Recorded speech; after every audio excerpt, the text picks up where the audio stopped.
Episode 31, AI Caching Strategies, How Senior Engineers Cut Latency and Cost in Production AI Systems.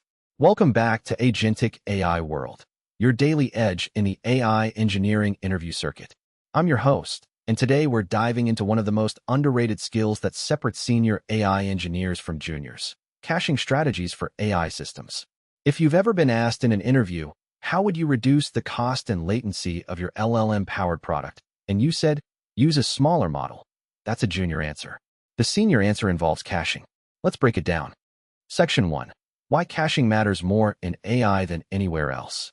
Traditional APIs are fast, maybe 50 milliseconds. LLM calls, we're talking 1 to 10 seconds, and they can cost fractions of a dollar per call. At scale, that's tens of thousands of dollars per month for a popular product. The dirty secret? Users ask the same questions constantly. Summarize this document. What are the side effects of ibuprofen? Explain this code.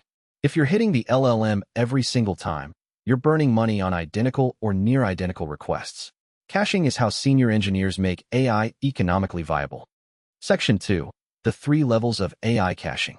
There are 3 places you can cache in an AI system, and each has a different trade-off.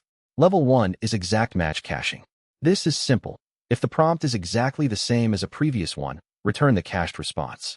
You hash the prompt, store the result in Redis or Memcached, and look it up before hitting the LLM. This works great for deterministic queries, FAQs, document summaries, fixed templates. The hit rate depends on your use case, but even a 20 to 30% hit rate can cut your costs dramatically. Level 2 is semantic caching. This is where it gets interesting. Instead of matching exact prompts, you use embeddings to find semantically similar previous queries. If someone asked, what are the risks of aspirin yesterday, and today someone asks, what side effects does aspirin have? Those are semantically the same question, and you can return the cached answer. Tools like GPTCache, ZEP, and custom vector database integrations make this possible. You embed the incoming query, search your cache vector store for queries with cosine similarity above a threshold, say 0.95, and if you get a hit, return that response. The trade-off. You're trading compute on the embedding step for savings on the LLM call. Since embeddings are 100x cheaper than LLM calls, it's almost always worth it. Level 3 is prompt prefix caching. This is a newer capability offered by providers like Anthropic and OpenAI. If your system prompt or context is long and repeated across many calls, like, you are a helpful assistant with access to these 50 product documents, the provider caches the KV computation for that prefix on their end. You get 50 to 90% cost reduction on cached tokens and faster time to first token. This is especially powerful for document Q&A systems, coding assistants with large code bases as context, and any system with a long, stable system prompt. Section 3. Cache invalidation, the hard part. Cache invalidation is one of the 2 hard problems in computer science, and it's even trickier for AI systems. When does your cached AI response become stale?